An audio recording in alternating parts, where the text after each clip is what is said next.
There's something that everybody has to know.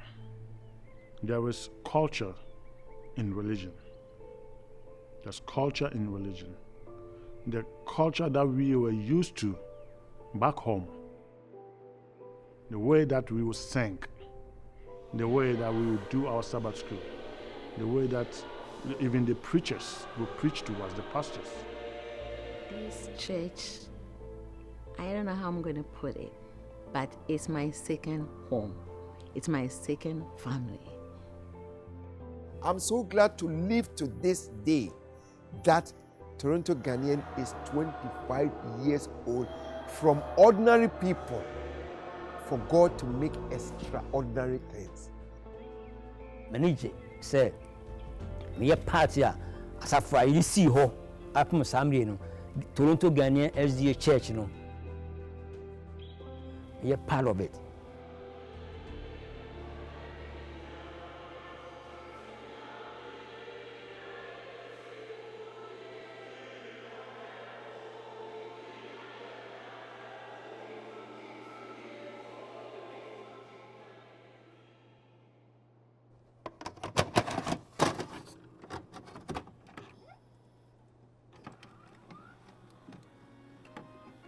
I chose to come to Canada because by that time, Canada was the place. Thinking about freedom and future, I thought Canada was better than any other place. I came to Toronto because my husband was here. It was so cold. I came in December. I've never seen snow before, and I've never been this cold. The first week that I came to Toronto, I made a covenant with God that I don't know where the church, Seventh-Day Adventist church, was then. So I decided to take a TTC with the hope that if I see anybody with a Bible or Sabbath school, I'll follow that person. It was in faith. By you know, like you said, Adventist churches no hano. Ne dosun ba ne enim. There any here say wo Queensville Church.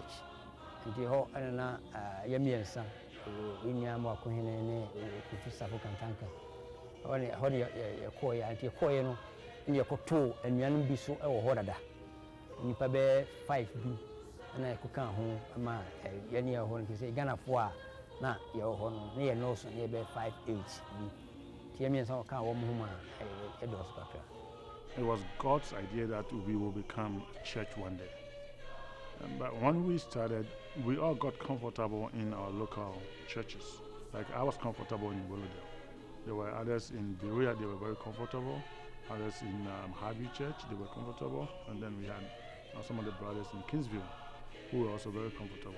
In 1988, Dr. Paul Yeboah, who was then in Chicago, he got an invitation to speak at a Seventh-Day Adventist church. So while he was invited, he sent a word to those of us whom he knew that he is coming to speak. So we must all come and support him. We invited Ghana for nina. A ho an idea no to form a church no. A ho the genesis of the idea to form a church no. A hopa and a shasi. So eventually we decided they decided we should meet once a month. And once a month at least we will have fellowship. We will have fellowship in worship and fellowship in like food, everything. It was so nice. It was so nice, always well organized. So we need to eat. So there were some people who volunteered to cook, and none of them cooked. So I took it upon myself, and since then, every Sabbath we have to feed the people who come to church every Sabbath.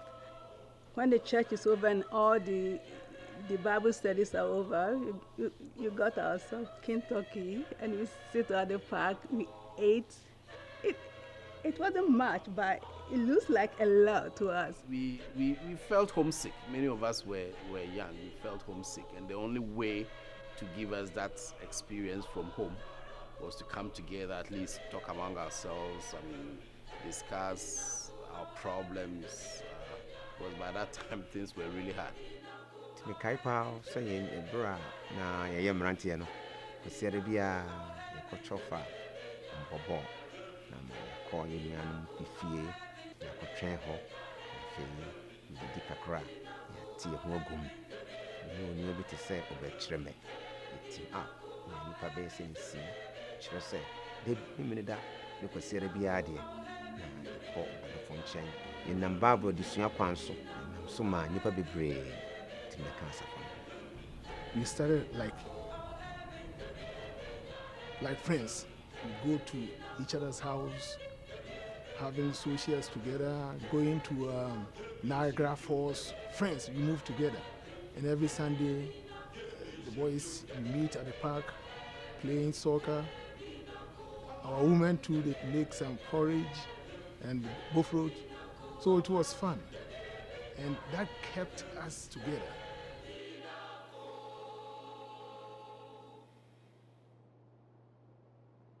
We all came together at a meeting at Kingsview, where we had Pastor Dr. Brempong Owusuentwi, Pastor Emmanuel Osei, Pastor S.K. Pipim, and Dr. Yeboah. They all came, we shared ideas. We decided that Kingsview will be a place of worship. We began to say that it's not going to be a one-day wonder, but Kingsview will be the center place. Na yɛhyia Kingsview no a ɛhu sɛ yɛdɔɔso no ɛna yɛyɛ adwene sɛ yɛbɛyɛ fellowship nti yɛfɔmo saa mmerɛ no church board na yɛne ane yɛhyehyɛ yɛfɔmo church board fellowship no ne yɛinvite members no bi ma wɔmbɛka ho ɛna ɛhɔ na yɛdwene ho sɛ yɛpɛ sɛ yɛyɛ asɔre yɛfɔmo church. In fact ɛyɛ den the idea from a church no ɛyɛ den because na ebinom gidi sɛ yɛne a yɛaba yɛfiri Ghana aba no nnipa bebree hɔ a yɛni krata sɛ yɛni papers to stay here in Canada. Na yɛfɔmo church ne sɛ yɛsika kɔhyɛm anaasɛ yɛde ɛho de kɔhyɛm yɛkɔsi asɔnda awie na sɛ yɛka sɛ yɛnkɔ Ghana yɛnkɔ back to Ghana yɛbɛyɛ ne dɛn nti ɛyɛ akyerɛ discuss yɛ na Nyankopɔn nkonkron kae ho ɛma Nyame ma yɛ idea sɛ ɛhia sɛ yɛfɔmo church no. Kingsview, when we decided to organize ourselves to be a church, we decided to have a church to be our mother. You cannot just spring up and say I'm a Seventh-Day Adventist or something like that. You have to get starting point, you know. So Kingsview became our mother church. In Kingsview, we were part of the Kingsview congregation. Once a while, we do our own worship in the basement, in the Ghanaian language. And the days that we are up worshiping with them, after church, we will do our Sabbath school and our Bible studies in the Ghanaian language, just to give us the taste of what we had back home in Ghana.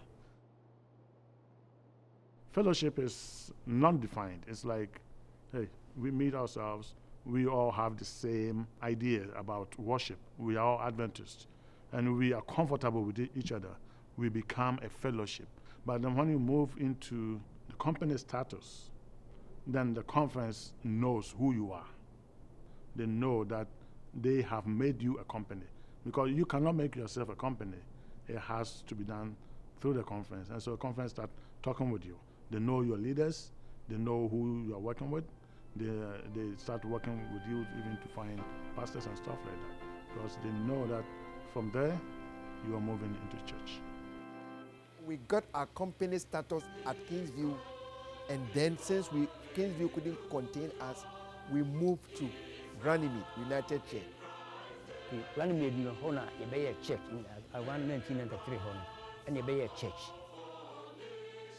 Yɛyɛ church no na kyerɛ sɛ nipa no afɛdi adwuma yɛyɛ no na me hyira so ama nipa no ɛba yɛbɔ nipa bebree so nipa bebree ɛka ho population no ɛdɔɔso nti yɛsare sɛ yɛbɛbubu akɔ baabi a ɛyɛ very spacious. If this group get organized, there will be a need for a leader, a Ghanaian-born leader who can relate to us as a Ghanaian. It was then that God, in his miraculous way, Pastor Kwabra Donko was studying at Andrews University, Michigan. It was a request that the conference on our behalf sent to Pastor Donko if he will accept this call to come and lead the Ghanaian church in Toronto while he was studying at Andrews. They call it in the pastoral system to be offered a stipend, which is the first step, stipend. It's not a full church pastor status, but he would come here occasionally while he's studying. That was when we got Pastor Donko. At this time, the movement for the Ghanaian churches was beginning. It happened at this same time that the Malton Church was also looking for a pastor. It was when I interviewed with the Malton Church and they decided to pick me as their pastor that I then began as a full-time pastor for the Malton Church in the Toronto Ghanaian SDA Church. When I was picked for the Toronto Ghanaian Church, it was 1993. I believe it was in November 1993. That's when I started the stipend. Coming on to Malton moved us into 1994. And that was when the full-time position became available. It was God's call. Pastor had gone to New York to do a week of prayer. And we knew they were preparing him to go to New York church to take over from Pastor Oswentwi. So this came as a shock, but we thought it was God's hand and we had no problems with it. And actually we came in vigor, knowing that we were coming to work for God. From Runnymede, I mean, we had some problem with the church. I mean, our kids, maybe by that time you were one of them. Our kids were giving us problems, so they had to kick us out. Not kick us out. I mean, they had to terminate our contract. We spoke with the administration from Crawford Academy, so we were given a contract for that place for worship, their gym. At that time, the congregation was growing. People were migrating to Canada. New families were joining us. Within a short time, families that we couldn't come when we migrated here were joining us, especially our women and some of them the children. God began to bless us with those who were couples here. We began to have our children growing up in the 90s, in the 91, in the 92, in the 93. So we were also growing by birth. We were at that time also propagating the gospel. We got baptism. There were some Caribbeans who decided to join us at that time. Brother Denzel Mitchell, may his soul rest in peace. Denzel, what he studied from us, he said that we are a special group. The way we minister to ourselves and people around us is something that he has desire to see. We were fun. It was fun, and anybody who comes in our mix is happy, like enjoy it. And most of them heard about motherland and back home and stuff like that. They just want to see the tradition and different things that they were not seeing here in other churches. There was unity, there was love, there was vibrance. People wanted to do anything you wanted them to do, and we did it in unity, knowing that one day the Lord will give us a place where we can all go and call a home for the church.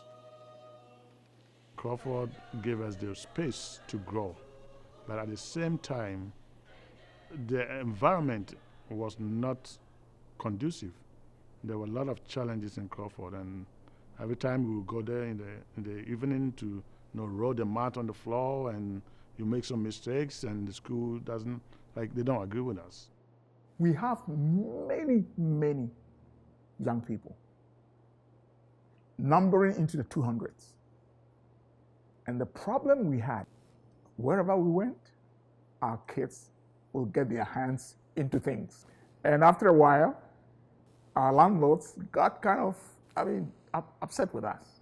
So eventually Pastor Donko started looking, and then the leadership started talking about it. If this church is going to survive, then we need to find our own permanent home. We had no money, so how do you find a permanent home? God had a way, and God had his plan. We just had to tag along what God has prepared. And at the right time, and they come to pass when he opened the gates to what we have never imagined that we could ever achieve. And that brought us to Atwa. Finding a building came as a surprise. At the point that we were really going to buy this property, had not thought about buying our own in that sense. The reason was this: we had nothing. We had nothing. But what had happened was that I was pastoring the Malton Church and the Toronto Ghanaian Church at the same time. The Malton Church already had a piece of property close to the airport that they wanted to build as their church. And then when I came on, I remember at the board meeting, I looked at the figures with them. Well, my background was also in real estate, so I could understand what was going on. We looked at the figures and we said, this is not the best way to go. So then we said, why don't we look for a property, an industrial unit, that we can renovate and develop into a church? At this time, the Ghanaian church was not in the picture. But at a business meeting, we went over the figures again, and we knew that it wasn't going to be easy for the Malton Church to do this on their own. And this property was 20,000 square feet. This is when it just came in my head. I said, why don't we team up with the Ghanaian church? So we split it. So I mentioned it to them at the business meeting. And they said, that could work. Wow, that could work. So I remember dashing down from Malton. In those days, we were worshiping in a school also. They were worshiping in a school. I remember dashing down from there and coming back to the Ghanaian church. Listen, this is our chance. If we don't grab this chance, I don't see when we are going to be able to find money on our own to buy a church. So let's do the best we can with this. When we came in during the occupation stage, I remember we had only $18,000 as our church fund. Malton had over $250,000 for only renovation. So, I mean, we were a little scared, but we weren't. After the place was visited, the church members visited the place, we found that we liked it. You can imagine what happened when, out of the blue, the idea came that we should get on board with the Malton Church to buy this property. We had very little money, so immediately we said, what can we do? We will not let this chance pass. So the first thing we decided was that we will do a cassette recording.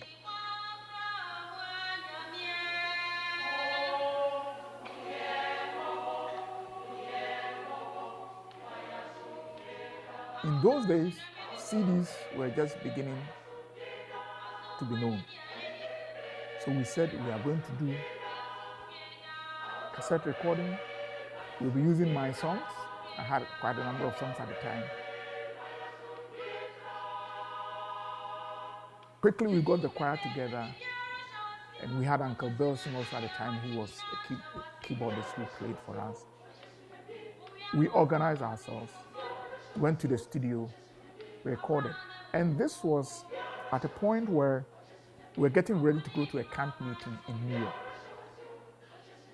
So the idea was to finish this recording quickly, take advantage of the momentum, go sell the cassette at the camp meeting in New York and raise money. At the end of this period, with the camp meeting and members selling, I believe we raised about $17,000 as the initial seed money to purchase this building. The problem was not purchasing the building. It was a problem because the conference had a formula. You must have a certain amount of money as a church for the conference to extend a loan to you. But I remember we met with the elders and said, listen, we are different. We are going to write a letter to the conference to tell them that they shouldn't treat us with the laws and regulations they have, that we are different, and we'll prove that we can do this. So we wrote the letter to the conference and said, listen, we know that we don't have the basic savings in our accounts to get a loan from the conference. But if you will trust us and extend this loan to us, we will get it done. The Lord was with us, and the conference agreed, and then extended the loan for us to pay for the building. The problem now was, when the building has been paid for, how do you have money to renovate it?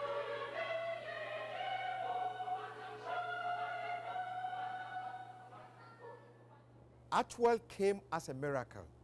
First, the project at Atwell is the first semi-detached church in Canada Union, for 2 churches to buy a unit and build.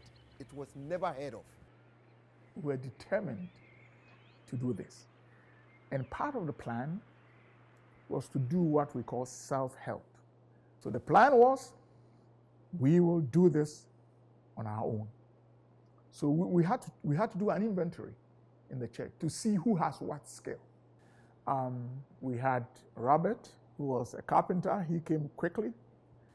And then we had George Afram, actually had trained as a mason in Ghana, but he hadn't really worked with it.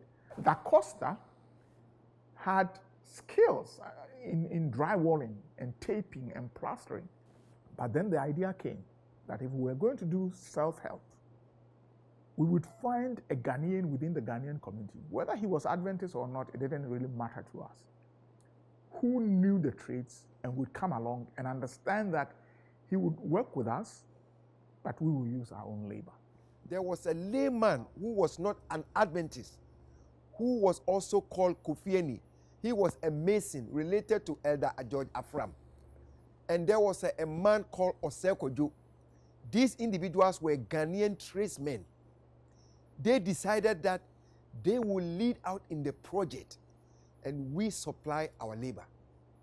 And Ose was quite an asset to us. It was a blessing because he knew basically all the trades, from masonry to carpentry to electricals to plumbing to drywalling to everything. And he agreed that he would work with us, our manpower that we had in the church. And so it was a combination of our self-help and periodic raising monies as the need arose that we were able to do this. And that is quite a story itself to tell. The membership of the church at the time, the unity, the trust in leadership, and the cooperation that we have, the unity of spirit that was demonstrated was unequal, unparalleled. We would get to a point where we were really short of funds.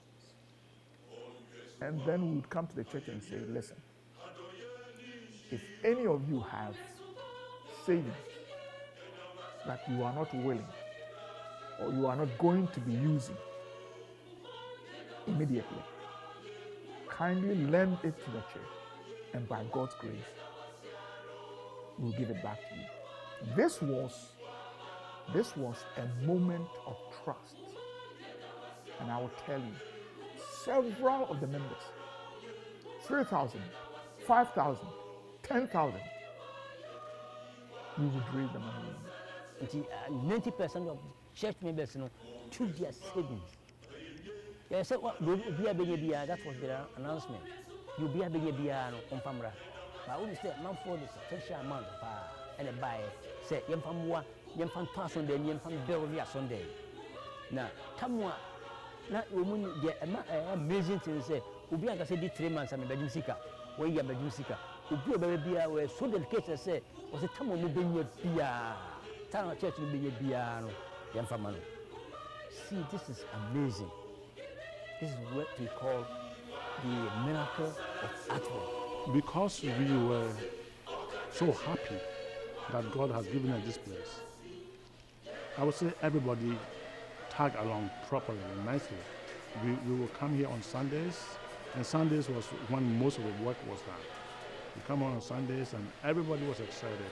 The ladies were excited, they would bring in the food, they would do everything to make sure that the work is done. day and night.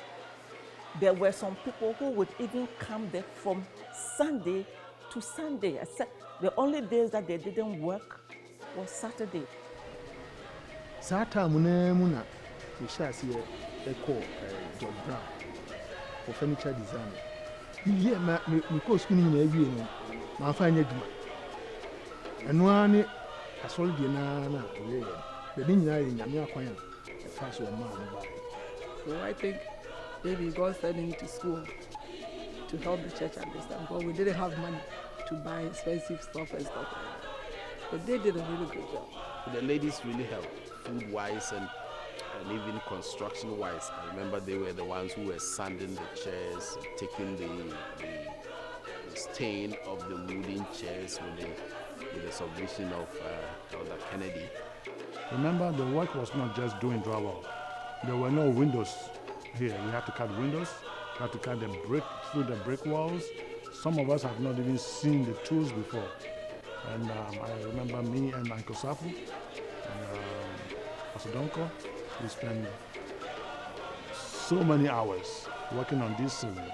Mike Fokuoh, George Afram, Owusu Joseph, Opanya Da Costa, Robert, Ajotutu, Opanya Samoa, Opanya Kennedy, Action Man, Dan was always there. I wish we could have more of those days. It was done by ourselves. That's how it was done.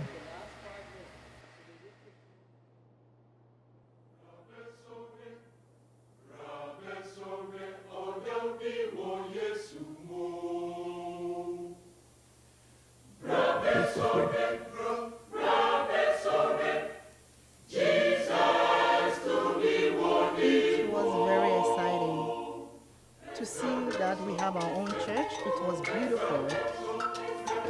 I was so thrilled, so happy to come here the first day. I was so excited.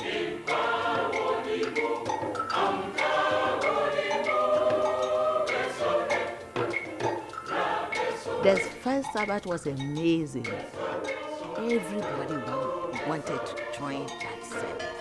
And I could remember that the night before the Sabbath, I couldn't even sleep because my anticipation was to come and enjoy that first Sabbath in this precious building that God gave to us. In those days, there weren't many Ghanaian churches. So it used to be that if we were having a church opening, almost all the churches came. So they came from everywhere. And we sang songs of jubilation. We rejoiced. I mean, this was a dream come true by the grace of the Lord. And we really had a good time. I still remember the fun, the joy, the conviviality, the friendship, the fellowship. It was just incredible. The atmosphere was exciting. Seeing people from all over North America coming to the church. The church was packed. The conference, Ontario Conference, members of Ontario Conference were coming.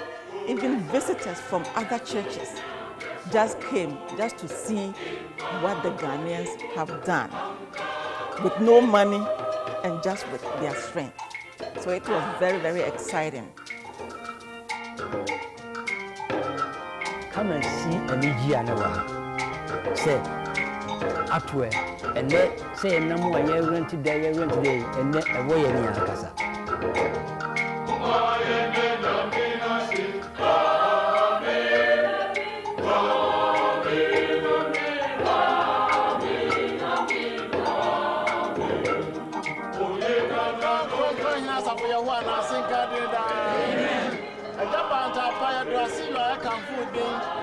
On that day, and Nikia about Toronto, women does a more. When you say a strong one, it is a cry and Niagas as this one, a strong one. Oh, I got a young trap you are from another time. And that day, a sister trap you are from so time. A toy young and yes, and not down outside. Then when the answer is a Babataya Kumum, nobody saw him as a drum. Young fan, Mano.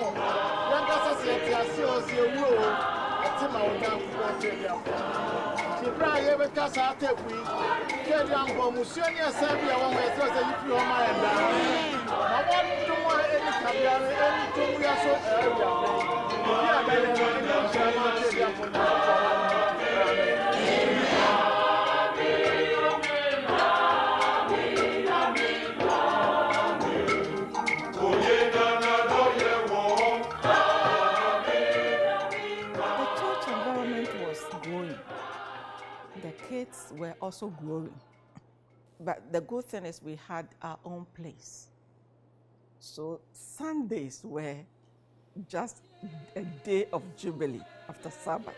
Every Sunday, we would go there from morning till evening. And that was at the time when the Pathfinder was at its climax.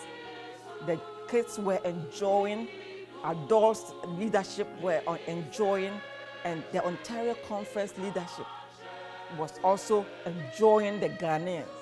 It was growing. We did musical concerts. I remember the first concert we did at Crawford. The whole gym was filled up with people.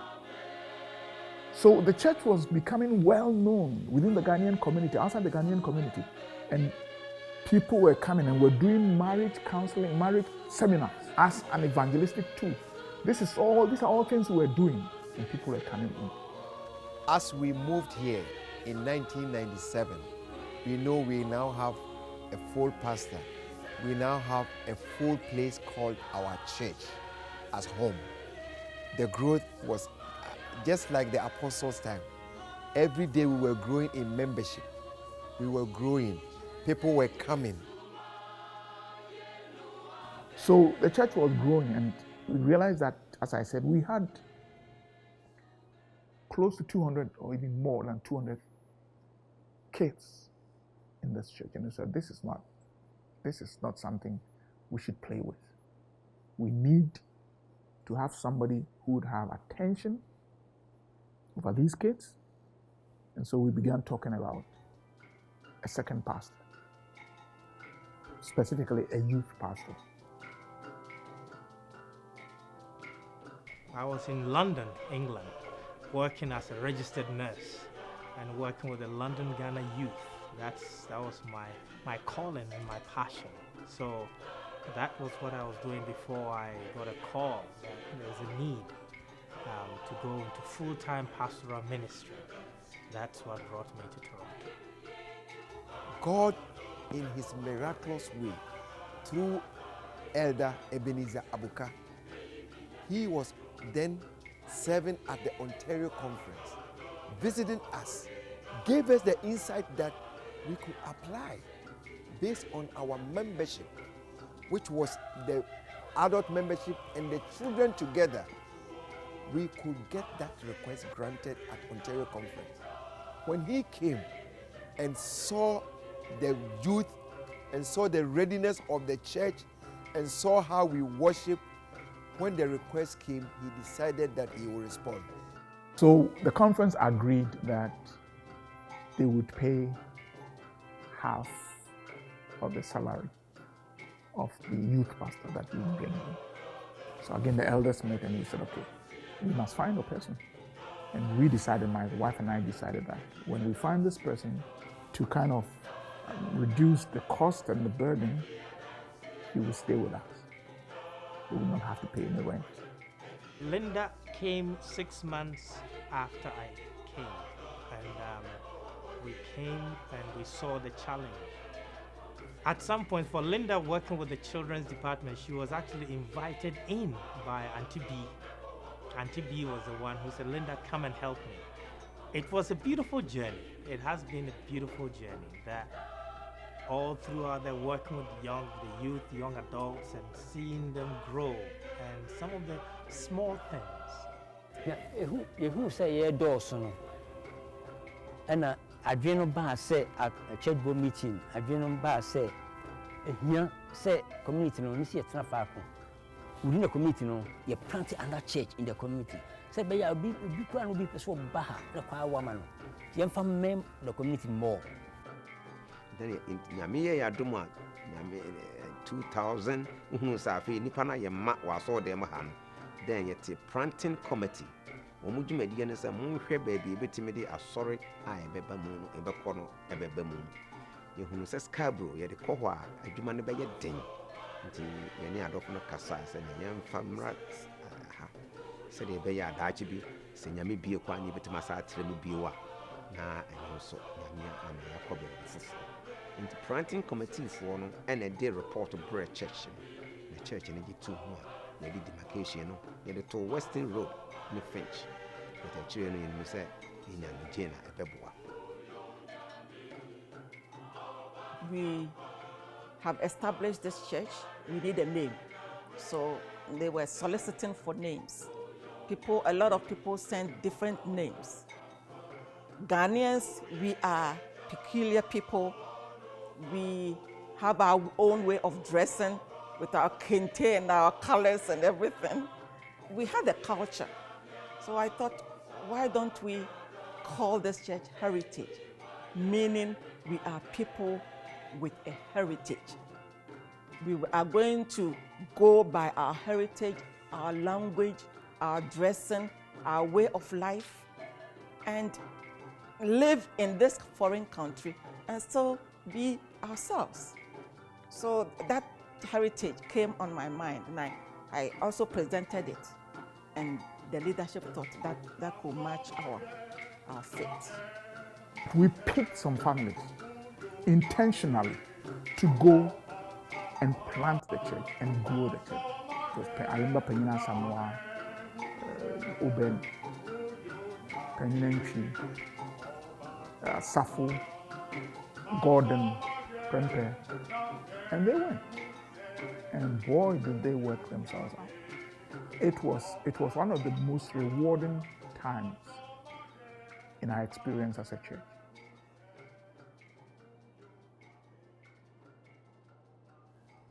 Well, I had done a PhD in systematic theology. And I guess, ideally, with a PhD, I ought to be teaching. I also knew that when you stay with one church for a very long time, it becomes a problem after a while. So I had this at the back of my mind also. So I had been there for like 11 years. So we started thinking that it might be time to move on. You know, we had been there for 11, getting to 12 years. So it gets to a point that you really feel we need to move on. And all along, you know, Pastor, even in his sermons, he's teaching. So he really wanted to go and teach. So he applied to a few places. Andrews was looking into it, Philippines and some other places. I had dreamt that he was going for an interview with this Indian-looking man, the hair parted. I was able to describe the person, and he didn't know anybody like that, and I didn't know any, but I described that person to him, that he had called you for an interview, and both of us were there doing the interview. So about 8 months after, one day, Pastor had gone to Mount Morelos in Mexico to teach. And then the call came that they needed to talk to him. Right when we got there, I saw this guy and I said, oh my goodness, God, now this is the man that I saw in my dream. So it was like God told us before, so we knew it was time.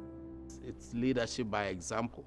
Anything or any time that the church is anywhere, he's there.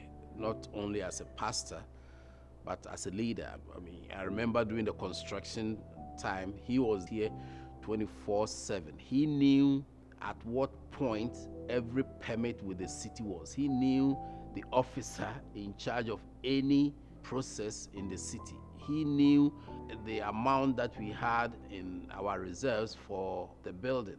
I remember there was a point that he was here on a scaffold, fell down, cut himself. Somebody took him to the hospital, And the guy is saying, so what time is it? Can't we go back and maybe do 2 more hours before we leave for today? And that's what it is. I mean, I think Christianity, as Christ did it, is by example. And any time that you have a leader who leads by example, does everything by example, it energizes people also to follow. I cannot say that I have had a good time ever since I left Toronto Church. When we were leaving, I said it. My husband's hair got lost in Toronto. My daughter is in Toronto. Our heart is in Toronto and will always be in Toronto.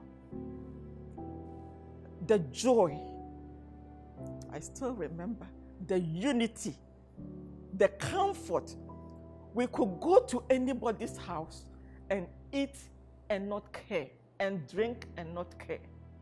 We could do anything with everybody. And I pray that that kind of love could always continue. I always have had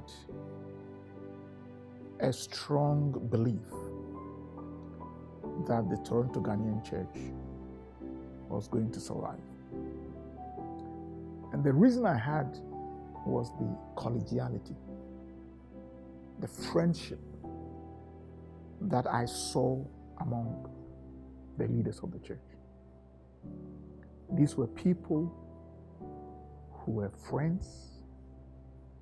In those days, in the Toronto Ghanaian Church, we didn't have people vying for position. It didn't happen. People saw this as an opportunity to serve, and they served. For this reason, I was always confident that the church would move ahead.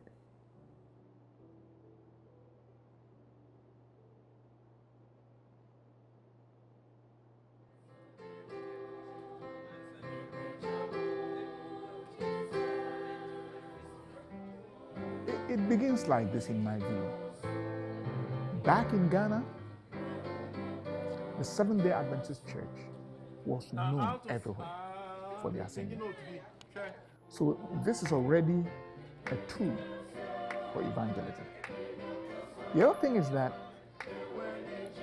we had noticed that wherever you had a choir, you had a stable foundation of members for the church.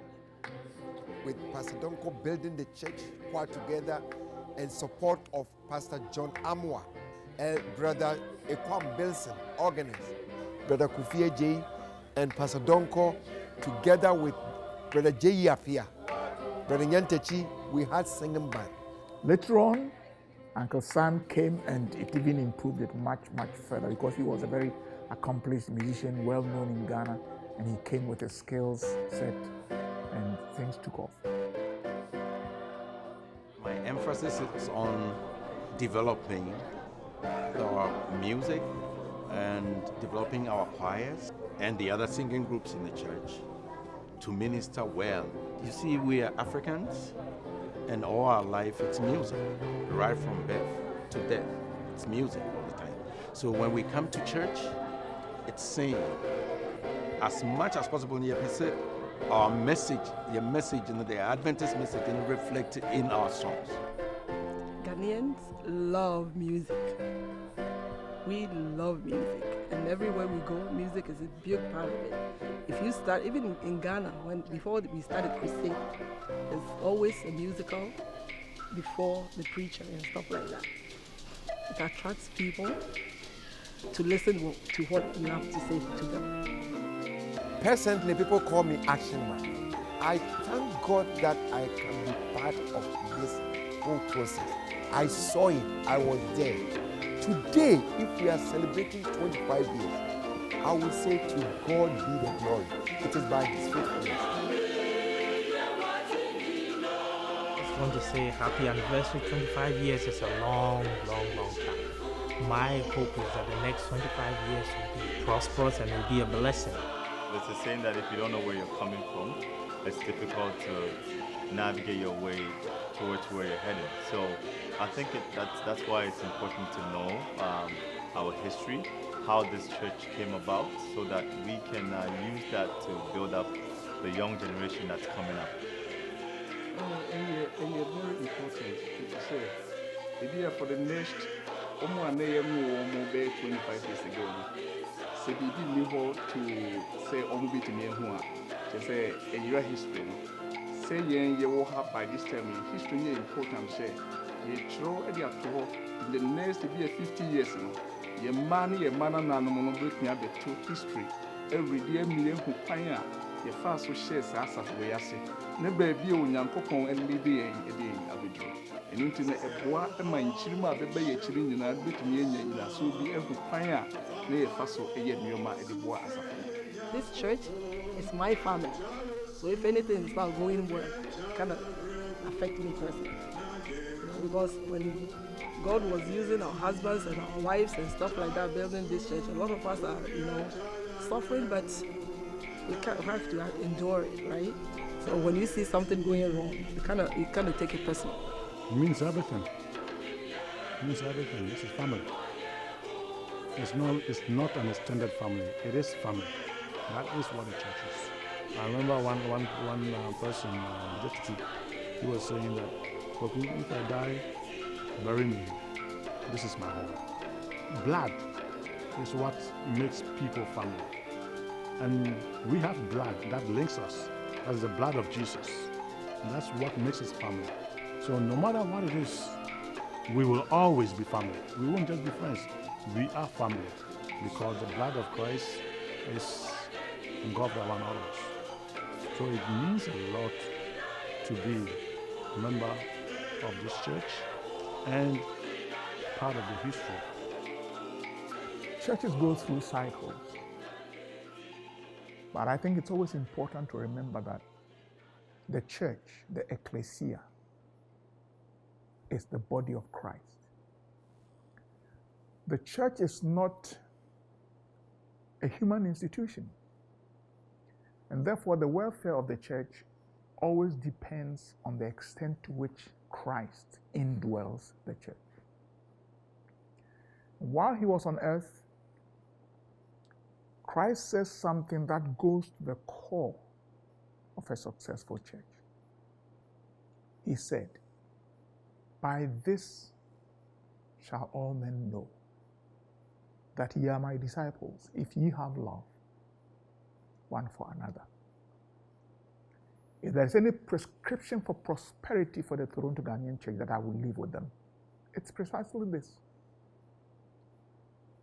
The more they press together in genuine, sincere Christian fellowship, the more partisan spirit is thrown out of the window. The more brotherly love is demonstrated in the church. The church will be successful. The young people in the church owe it to us as elders, as people who have gone before them. They owe it to us to see this unity, to see this fellowship amongst the members. Pastors, elders, other leaders, lay people, women, men, young people, all pulling together, working together will make the church great. In a sense, the story of the building of the Ghanaian church, the Toronto Ghanaian church, the miracle at Atwell, is the formula for success.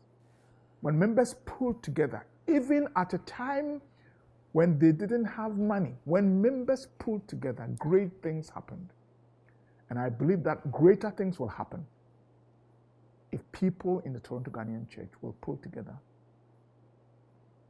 love each other, and truly belong to the body of Christ as Christ would have it.